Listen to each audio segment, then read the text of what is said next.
Hi everyone, and welcome to our webinar with BigHand, where we're going to be talking about resource management, more specifically hybrid working, the war on talent, and prioritising diversity, equity, and inclusion. I'm going to wait for people to come into the room. This is going to be available as a recording and live, and we're very much hoping that we're going to have good interaction. When everybody's in the room, I'll introduce my co-panelist, who's pretty obvious who it is. I might as well say hi to you now, Dave. Hi, Caroline. Hi, Dave. Hi, everyone. Yeah, so welcome to our webinar. So I'm here with Dave Cook, who is Global Director for Resource Management at BigHand. And we've got a really interesting chat, which is based on a report that BigHand did on resource management, which was very extensive. Actually, there was a number of different topics which we'll sort of go into in a minute or two. But welcome, Dave. It's great to have you on. So if you, and for people that are listening live, if you can say who you are in the chat. It's a hot day if you're in the UK. We're sweltering. I hope you can't hear the fan in the background, but please make this as interactive as possible. We want to hear from you. We want to hear your questions. Dave really is an expert in task management and is prepared to take your questions live. We're here to, it's supposed to be a very helpful conversation at a time when firms are really struggling with a lot of the topics that we're talking about in terms of and experiencing significant attrition. So we're here to leverage Dave's expertise, and we want you to activate. I'm going to do it myself. Perhaps is what you preach. If you could just click the chat section, and we're all more than familiar with it now. And if you can just say who you are, and as and when during the conversation you have a question, please jump in. So we're going to be looking, as I said, we're going to be looking at hybrid working, and we're going to be looking at combating. How do you say it, Dave? Combating, I would say, yeah. Combating the war on talent, and then, as I said, prioritising diversity, equity, and inclusion, which, as anybody listening in will know, is very much a priority for clients. But the report from BigHand shows that, as we're going to dive into in a bit, that it's not being prioritised nearly enough by law firms, and they're very much out of sync with client demands. Let's slowly and gently, as people still join us, Dave, let's talk about the findings of the report when it comes to the hybrid working conflict. Mm-hmm. You've got Emma, I should say. Emma's in the chat room. Emma Griffith, who works for me, she's here to help if you've got anything that you need. So the findings of the report that you did, which we will share alongside this video, including the QR code that they can click, showed that employees will quit, really, basically, if they're required to go back to work full-time, back in the office, or even 3 days a week. It said that although most firms, if not all, are now working in a hybrid fashion, a lot of them are trying to get employees back to the office. What did you make of the findings of the report, that particularly that there's this sort of conflict with employees and employers now? I don't think it was necessarily a surprise. Firstly, I think the report gave quite a bold statement from associates within law firms, and specifically we looked at the associate population when we were pulling out this data, but over half of them basically saying, if it's dictated that I need to come back into the office for 100% of my time, I'll leave. And I think there's a number of reasons for that. I think associates and everyone, we're at home ourselves, Caroline, it's the way of the world now. And I think everyone has adjusted really well to operating in a hybrid and remote working structure. There are benefits personally and professionally to doing so. And ultimately, I think there's still actually increased productivity levels that are coming out as part of that. So I think the question is, why do I need to, and why should I? Certainly there is an underlying tone, I think, from the associates in the market. but it does vary. I think you've got different groups within the firms that are looking at approaching hybrid working almost with a slightly different mentality. So you're thinking about almost a generation approach to this. You know, the partners are very comfortable going back to the office, and we certainly saw that with the majority of partners agreeing with the with the hybrid working structures that are putting that the firms have been putting out. The more junior associates, there was a view, there's a view from those, it certainly came through partly in the report, but certainly from what we're seeing and hearing and being told by junior associates, there's more of a call for those guys. They want to go back into the office. They feel it's important to help them embed within the firm, integrate, to learn, to gain new skills by working with their colleagues, their more senior colleagues in person. So we're seeing a bit of a draw back to the office from junior associates. It's the group in the middle that I think is the difficult group for firms to manage, the mid-level or senior associates, where they are very comfortable, they've got their experience, they're comfortable working more independently, they've got the setup and the opportunity to be able to do so.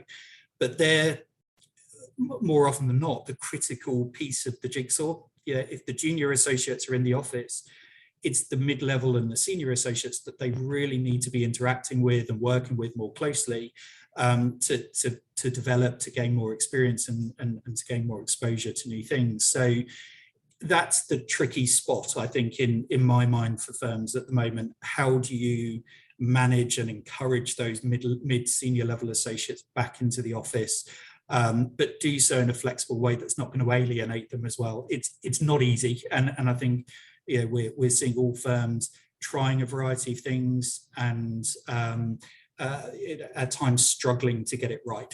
Ultimately, I can really understand, you know, from personal experience, you know, working from home during the pandemic and the efficiency that it gives you, you know, in terms of lack of travel. I mean, we've talked about this endlessly, probably don't need to repeat, but I really get it. But at the same time, you know, it's for those junior associates, they've really got to find a way in terms of knowledge sharing and working together, because otherwise they're gonna miss out, aren't they? And I think that it could be serious for their own development. And also, you know, I think that there could be, you know, significant issues that arise if they don't find ways around, you know, properly managing them. Definitely, and I think where we've seen this beginning to work really well, and I think last year everyone was sort of adjusting to hybrid working. You know, there was a lot of flexibility. I think coming into 2022, we're seeing more coming from the firms themselves to say, right, you know, we got past 2021. Let's try and put things in place to get people back into the office.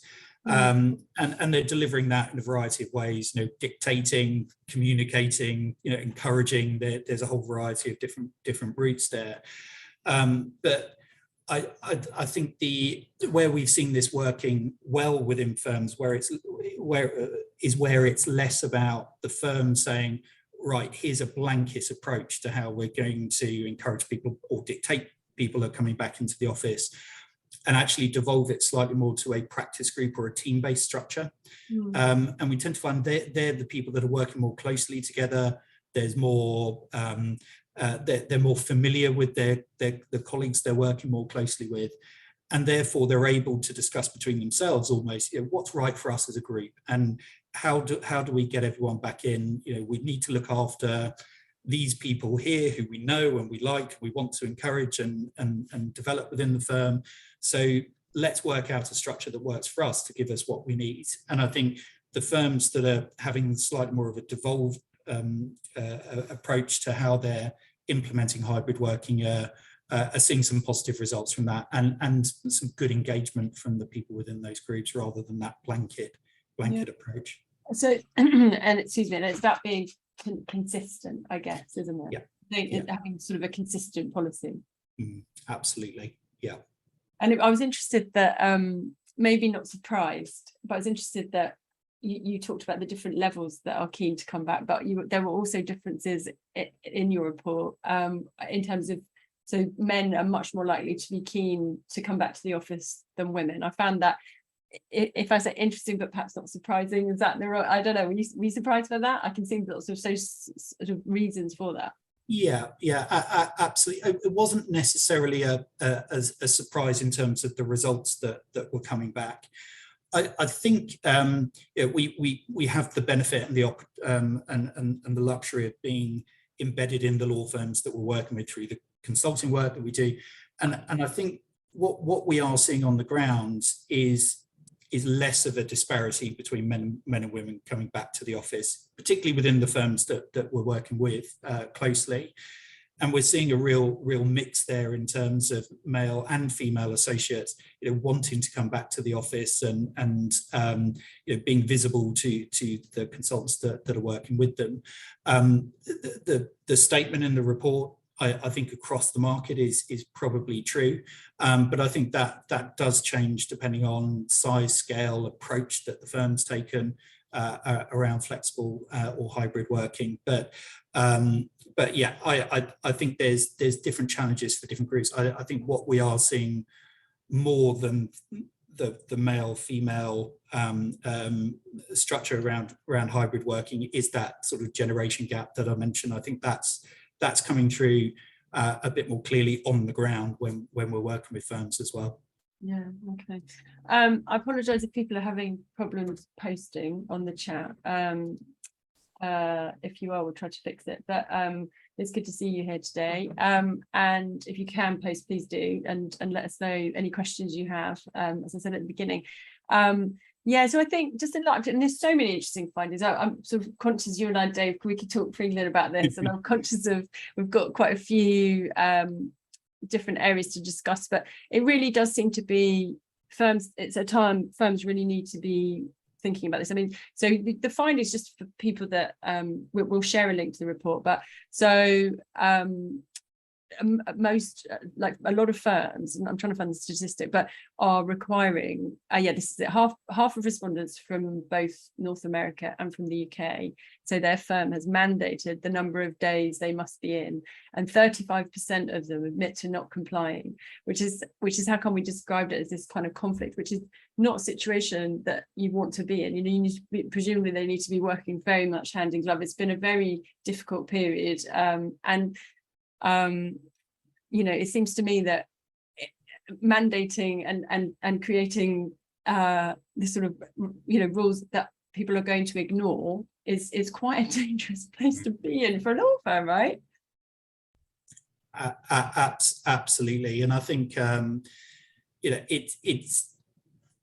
I think there's a feeling amongst the associate population that, you know, our firm is trying to put out a message in terms of how we should be operating, but I think there's certainly a feeling from the associates of how are they going to track that and how are they going to enforce that, and therefore do I really need to comply? And it's going to take a little while, I think, for that to play out, and for firms to get round how they're going to track and monitor and you know, enforce their processes where they need to.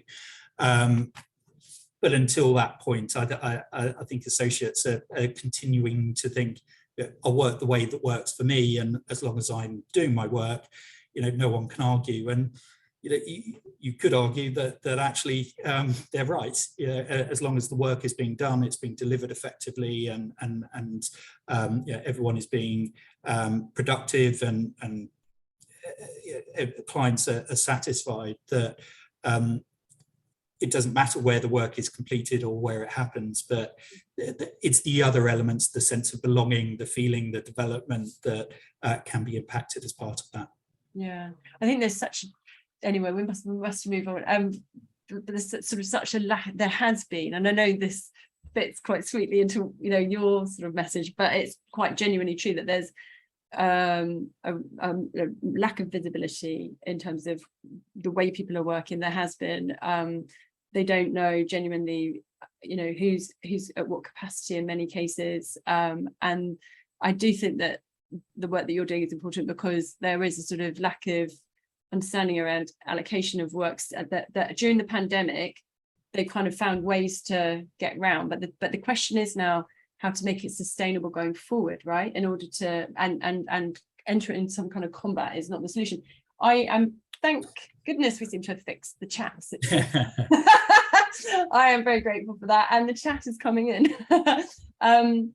So Sarah Lord, so if you put it to everyone, I'll assume I can mention your name. So Sarah says pre-COVID, so welcome everyone, it's really nice to have you here. Pre-COVID, many firms had in-office policies that were loose. It was only required when needed to facilitate work. So this change to mandating in-office for X number of days is actually a change from pre-COVID, and maybe why it is discounted by associates. I don't know what you make of that, Dave. Yeah, I'd agree. I think the shift, we don't really talk about COVID too much now. I think it's, we're trying to forget it and move on into the world that we're now in. But yeah, if we think about the legal sector as a whole, it was one of these sectors that was in office. People needed to be present. That was very much the mentality of the law firm side of the market in particular, and it's been very much a shift for everyone to adjust to. And I think there was a degree of home working, but it was in its minority. I think pre-COVID. Now we're seeing that shift. Everyone's needing to adjust, and mandating in-office days is different to pre-COVID, but is almost it's going from in office to completely remote to now a different structure, and I think that's the part that everyone's sort of grappling with at the moment. It's a good point. So William, well, thank you. I do actually have your question, but thank you. I'm going to just read questions as they come in to try it, so we can make it spontaneous, which is what we promised. Your wife actually wanted to ask, with national governments actively supporting neurodiverse talent into senior roles to facilitate a more diverse representation in public life, why is the legal sector apparently lagging in its diversity efforts? As homogeny of thought and experience puts businesses at real risk of groupthink, what steps are being taken by legal firms to address this challenge? A great question, a big question, and I think we could talk about diversity, equity, and inclusion across the legal sector in a huge amount of detail. But I think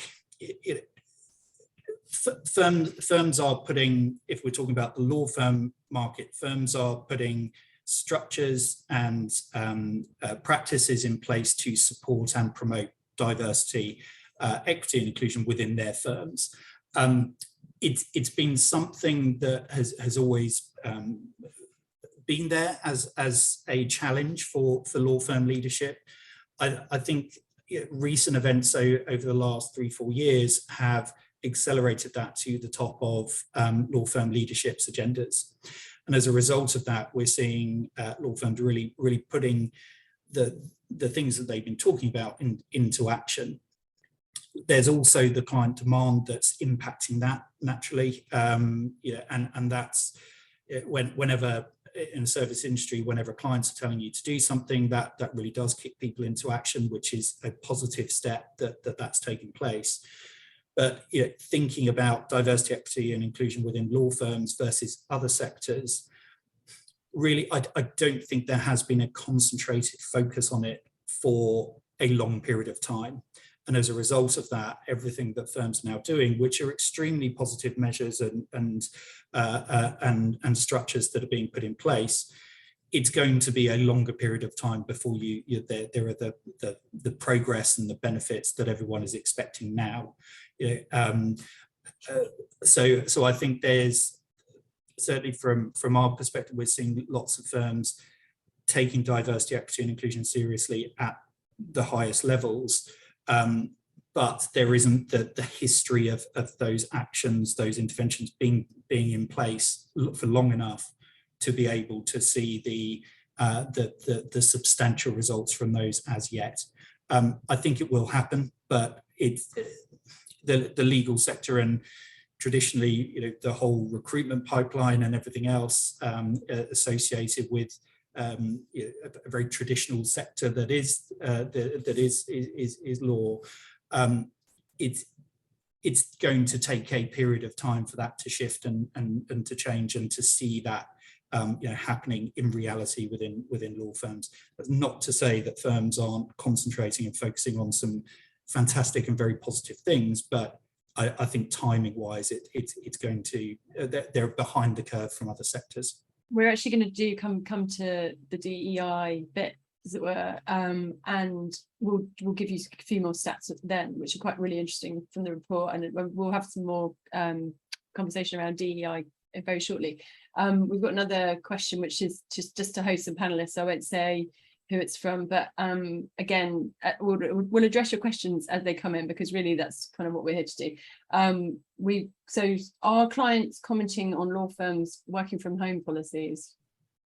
A really, really good question. I don't have the answer to that actually, but that's definitely something that we can explore and look into that in a little bit more detail. One thing that I would say that clients are very much looking at is the well-being of associates within their law firm partners. And although that doesn't specifically focus on working from home, they want to see that law firms are supporting and managing their resources appropriately within the law firm, so that they're looking after their well-being overall. And clients are absolutely focusing on that with their law firm partners and holding them to account where that isn't happening. So working from home, I think, is a component of that, but I think it's a wider piece. I think so, Dave, I was just thinking exactly that. So I was speaking to Pinsent Masons about the Mindful Business Charter, which I know we're going to talk about at this time, but and how really clients are kind of getting behind a sort of change in, and I was sort of questioning whether the Mindful Business Charter has teeth, and they were saying, well, actually, yeah, there is a commitment from clients to help, sort of attorney well-being, and that includes supporting them where they need to work from home. So I think that there seems to be, certainly from when I was when I'm reading this, so much has changed. It makes me feel incredibly old. Actually having a say in how you work, for a start, like that's a big change. But really, the measures that law firms put in place are all meaningless if the client says jump and then you just have to jump, or but things do seem, there does seem to me, as an ex-litigator, progress, which is welcome. Yeah, absolutely. And then we're going to come on to DEI too. I'm just going to pause you there, because that's a DEI question, and I'm definitely going to get to that, but please keep posting your questions and we'll keep coming to them, I promise you. So we're talking about the combating the war on talent, is that word? So really, I mean, this is an extension of what we were talking about. We've touched on some of this, but I just wanted to talk, perhaps we'll cover this a bit more briefly because we've got a lot to cover. But so the findings of your report show that firms are losing talent at an unprecedented rate. So just to give people, we won't go into too much into the stats, but 32% of North America and 31% of UK firms confirmed that lateral hiring has increased. The stat that perhaps surprised me, there are two stats that surprised me most. One, in the US, lateral moves among law firm partners increased 43% over 2020. And then the other one that surprised me was the number of associates switching law firms was up by 149%, according to the National Association for Law Placement. So those are huge numbers, huge increases. And obviously, firms lose so much capital when people leave. So Dave, what do they, I mean, we've touched perhaps on some of this, but really, what do firms need to do from a cultural point of view to retain people? So I think there's a number of factors that come into play around the whole war for talent. We've focused on conflict and war and combat and everything. It's not to that degree potentially, but there is the tension there. That's for sure. And it's a huge concern, huge challenge for law firms. I think what we're seeing in the market is that the salaries for lawyers has increased to record levels.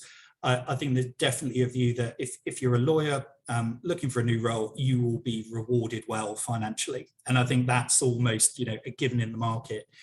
Associates that are looking for a move they're either moving because of hybrid working structures that they don't agree with, they're not being given the career progression within the firm that they're working with. They maybe don't believe in the firm's commitment around DEI. And I know we'll talk about DEI, but it's a personal and ethical piece of how individuals are looking at firms, as well as the professional side to it.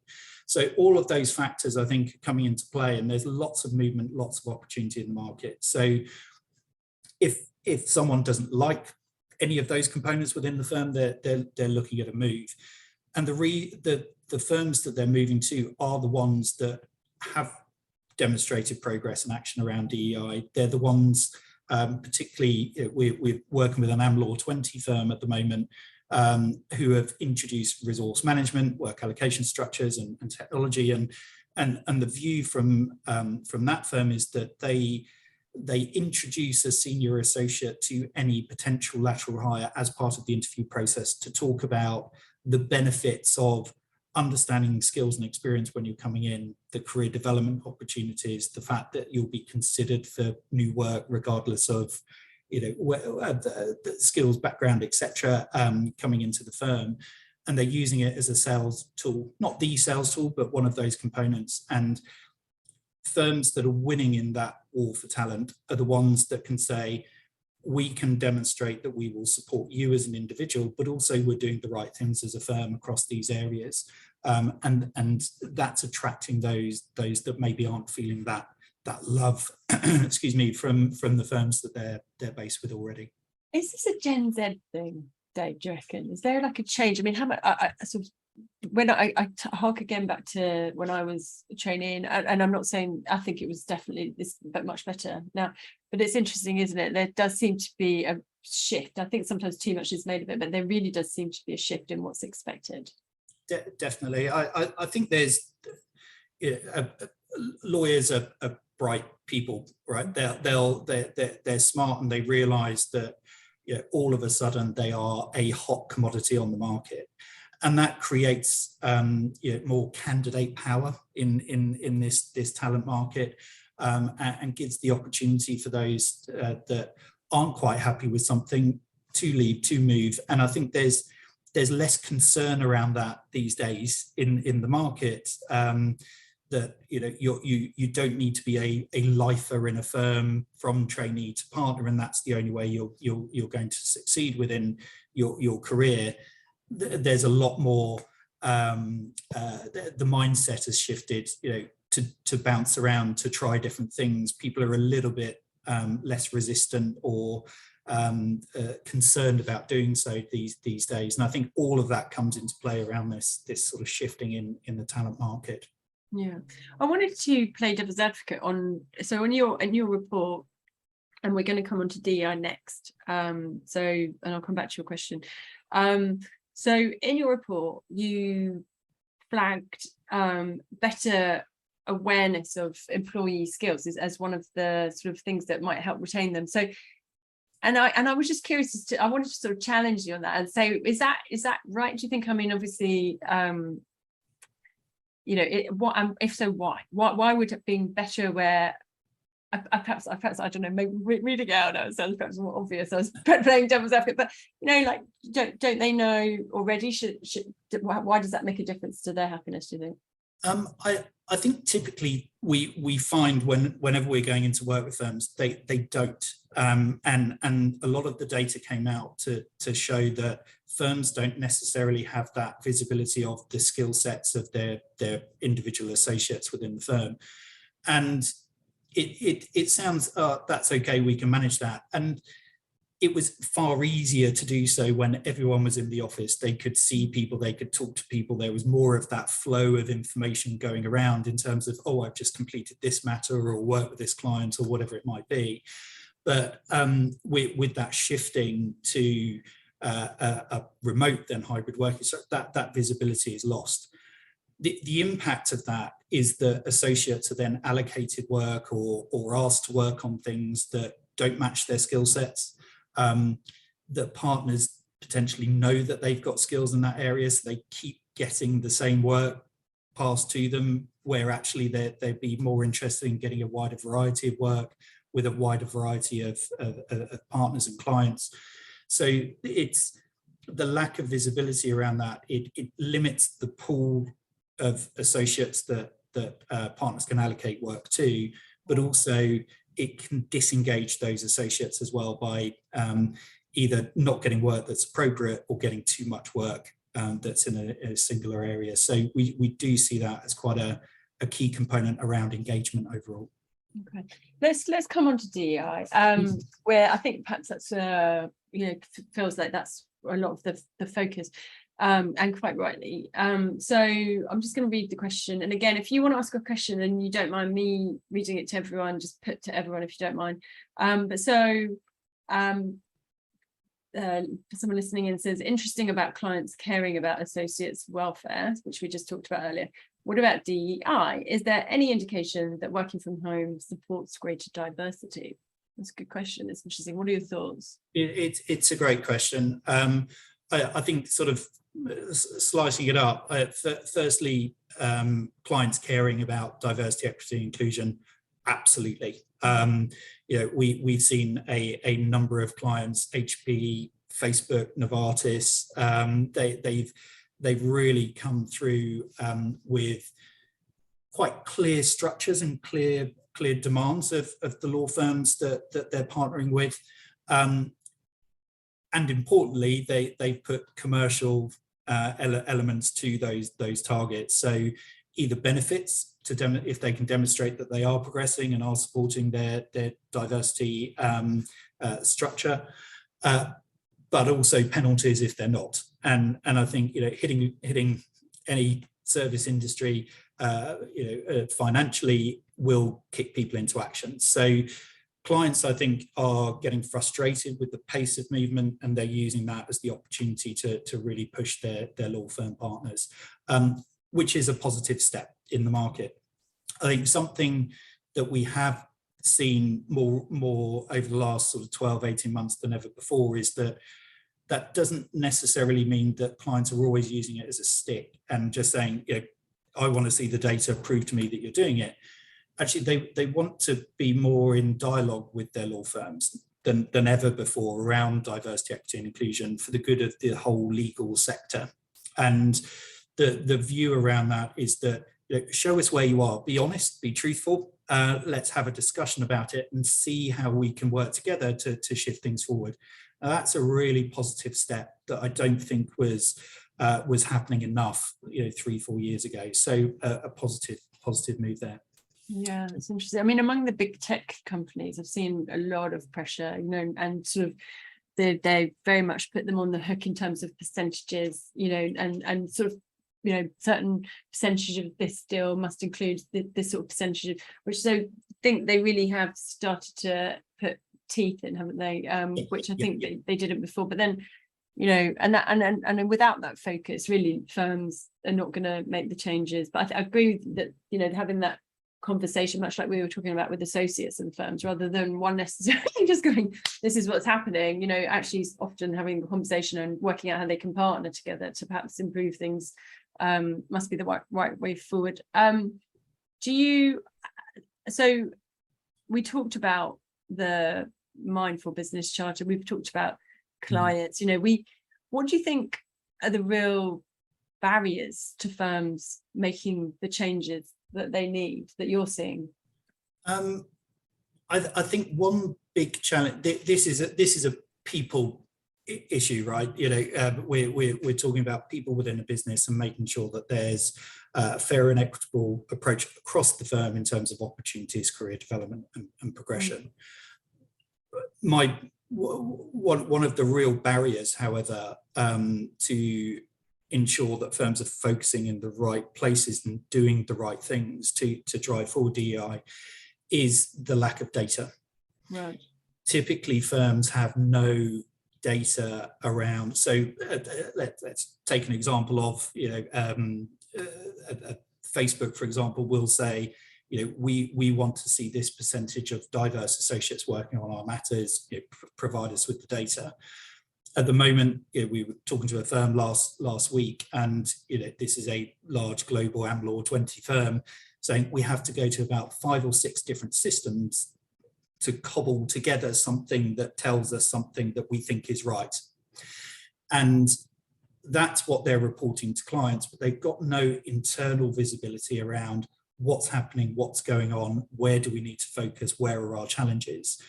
And I think, although it's absolutely got to be led by the people agenda, data is going to support it. And I think that's a key missing link for firms at the moment. They just don't understand what's going on from a DEI perspective internally, or indeed what's happening from a client perspective either.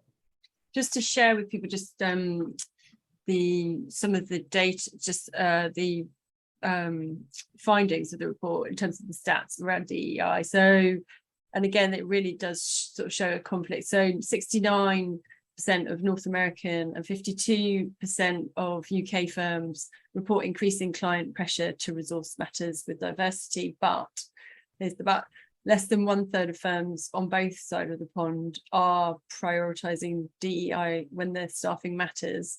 Although, on a positive note, reviewing DEI policies and initiatives is a priority for the next 24 months for many of the North American and UK firms. So I suppose there's sort of like, there's lots of pluses and minuses in there.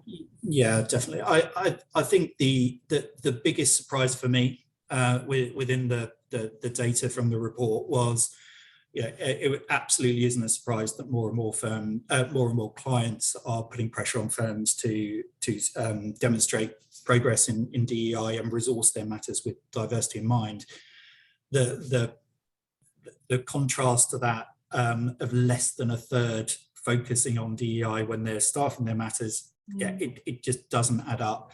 And actually, that was a decrease from our report last year. So, the demand for a focus on DEI is ever increasing, but law firms really need to get it together. And perhaps it's the nervousness that they just don't have the data to manage that process effectively, that's causing them to ignore it or push it to one side to a degree.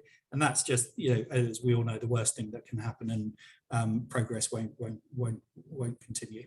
Conversation for another time, but I think clients should also put them under pressure to do STEM activities, because as we all know, like going, or perhaps that's more in the tech world, but those initiatives where you sort of, they have a responsibility to go to schools and go, to try and to go to the source of some of the issues which are causing that. But anyway, that's probably a different conversation altogether than talking about the data. Someone just said, well said, Dave, to you about your previous points. And I agree. So let's talk about profitability. So sort of getting close to time, and I know it's a hot day. I don't want to keep everyone, but it's a really fascinating conversation. So the data shows that obviously you're hearing the news all the time about inflation, and we read within the mainstream legal press about spiraling salaries, although that does seem to have temporarily stopped. But law firms need to be better at managing their costs in order to maintain their margins, just a fact. And also at the same time, clients are becoming more aware and demanding that more efficiency around utilization of fee earners, particularly actually staff. So just to share a couple of the stats, so 71% of North American and 63% of UK firms have received pressure from clients to make sure that legal work is completed by the most cost-effective resource. 47% of North American and 43% of UK firms report there's little resource allocation and matter staffing focused on matter profitability, but for both it's becoming a priority. So do you not think, Dave, again, making myself sound like a dinosaur, but I'm deliberately playing devil's advocate, obviously, does allocation not happen organically depending on the complexity of the staff? I mean, law firms, you could argue, and I don't actually believe this, but I just wanted to argue. So law firms for years have been, they understand the qualification of their staff. and what they're capable of. But you're saying that's just not good enough. I kind of agree, but tell me what you think. Yeah, I do agree with your point. I think absolutely the complexity of every piece of work needs to be mirrored with someone that's got the right capability to be able to deliver on that. We see that particularly happening at the slightly more senior levels. So I think aligning a senior associate in particular to a piece of work that has skills, experience, and the ability to run that matter. But what we're then seeing is that for me, and I think again, hybrid working and the shift towards that has impacted this further, is the delegation of work not being done in the right way. So, there's a piece even before this where our matters being priced and budgeted for correctly, which, is a separate discussion, but I think that's still an area that firms are grappling with. But even if that has been done, I think a partner delegating to a senior associate, usually that can take place pretty seamlessly. The senior associate finding more junior resources that they can delegate the right level of tasks to associated with that matter is the area that we see getting stuck.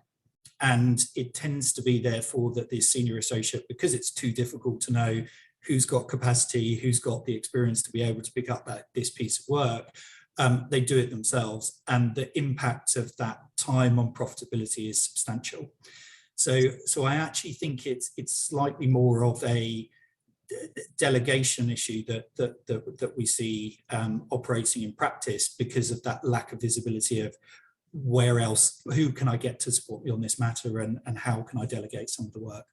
It makes so much sense when when you're under huge time pressure and you're working from home, and whereas within an office you could go around and you could just pop your head in and you can find somebody who's got capacity. When you're working from home, I can really see how you would get to the stage where you just go, oh, for God's sake, I'll just do it, and then you, because you haven't got time to pick up the phone or do whatever it is, or if you haven't got something where you can instantly see who's got capacity, then I can quite easily see why they would end up doing themselves.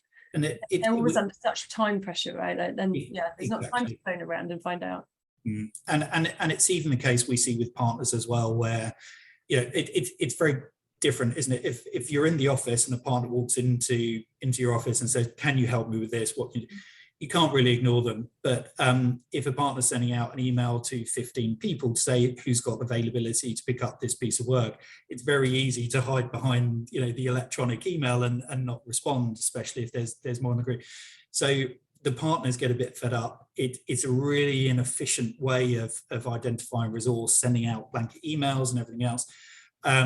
Which is why, again, I think the resource management piece has just come to the fore, where you can pinpoint the right resources to pick up a piece of work quickly and easily, based on skills, based on availability, rather than sending out these multiple emails and just not getting a response and ending up doing the work yourself.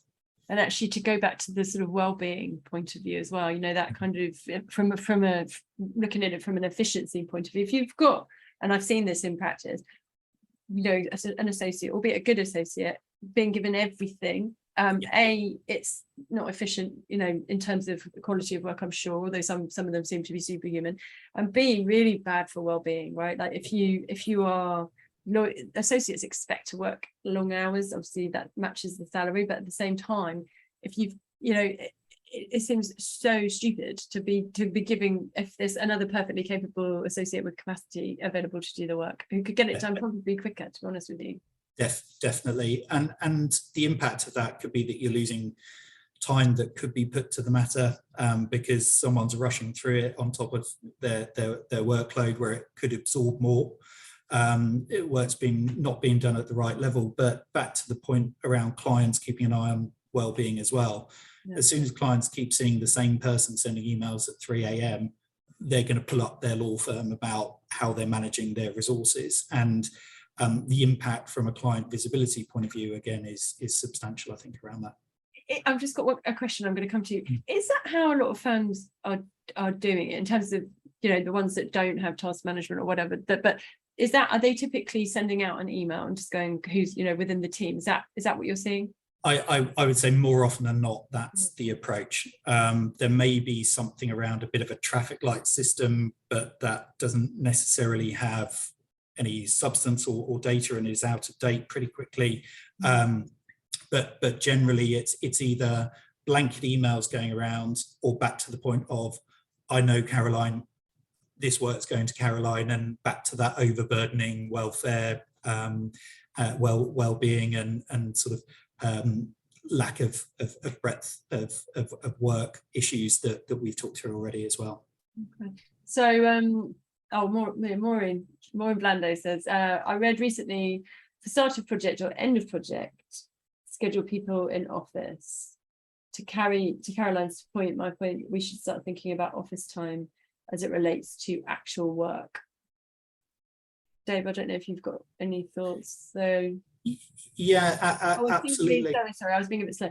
Fine. So you're talking about this point about bringing people in. Like, you don't need to come in to read your emails, if I'm understanding it correctly. You don't need to come in to read your emails, but you need to manage people's time better in terms of like when they need to be in the office. I think that to me makes perfect sense. Like, you might need to go and absolutely, Maureen. Sorry, I was being a bit slow reading that. Dave, what are your thoughts? Yeah, I completely agree, and I think that's what we're seeing sort of playing out with the structure that I mentioned at the beginning, where you've got more of that team approach to who's in the office at certain times. Typically, you tend to find within those practice groups or teams that they're working on matters together or projects together. And as a result of that, they're coordinating between themselves to make sure that they've got the right time in the office for it to be valuable. So I definitely agree with that. To be in the office for the sake of being in the office, people just don't want to do that anymore, and you can understand why. But that if they're working closely together as a team, as a group, as a project team, we tend to see that there's just sensible coordination around spending time together. And they must, if they see the sense in it.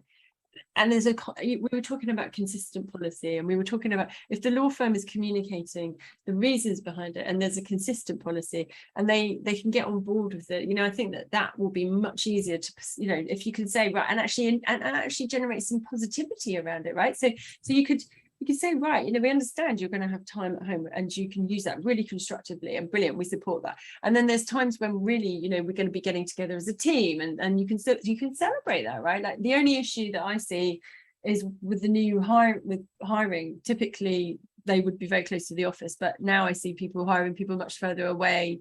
And so there's issues about that. But so William says it comes down often to project planning at the front end and then managing the budget project throughout. Harvard Business School has suggested the offices for collaboration and remote for thinking time, which is interesting. Yeah, I think that completely makes sense. I think that the point we're at the moment is that law firms are trying to come up with the policy and the structure part of the process. Towards having a sensible hybrid working model. I think, and you can understand why. They need to do something, they need to put something in place, they need to try a few things out and see what works for them and their people. But I think over time we'll see that maturing slightly, and hopefully more to the type of structure that William has mentioned, where people are going in for a really purposeful and valuable reason to go into the office, but also with the flexibility to just go in if they want. And I think back to the sort of junior associate piece, we heard of a whole number of junior associates that were saying, I live in a shared house, trying to grab a bit of the kitchen side to do a call while someone else is doing one behind. It's to actually have the freedom and the flexibility to come into the office just to do my daily work is definitely a benefit to them as well. But to get groups of people in, I think that it should be valuable for everyone that's involved in that project or in that matter. I spoke to a general counsel once in New York, in Manhattan, in an apartment where the thing, it was on blur, and then as we got to know each other better, he took the blur off. and he was at the desk under his son's bunk bed. You know those beds? Yeah. You've got the bed on the top and then you've got the desk underneath. And it was actually one of the best things that I saw during the lockdown. That was and after lockdown, straight back in the office. Yeah. I think, Dave, do you know what? I think, to be honest with you, unless there's anything that I haven't asked you that you wanted to share, I feel like that's been such an interesting chat. We've had some great questions. Thank you so much for people that have asked questions. Is there anything that you wanted to cover that I haven't asked you? No, I don't think so. I mean, hopefully it's been useful for everyone that's that's been great enough to join this morning. So, sorry, I'm Chicago based, even though I sound British, I'm over in the US. So this morning or this afternoon, depending on where you're based. And I think more than anything, you know, we are a business that focuses in the resource management space, but also, you know, I've lived and breathed this for 9 years or so from the very start of law firms approaching this space. We can never share anything. We just want to provide firms and those that are interested in this space with as much visibility as we can on things that can help. And hopefully the report and the discussion today has been useful as part of that. No, it has been to me. Thank you so much to everyone who's joined. Dave, thank you very much for your time. It's been great chatting with you. Likewise. Thanks so much.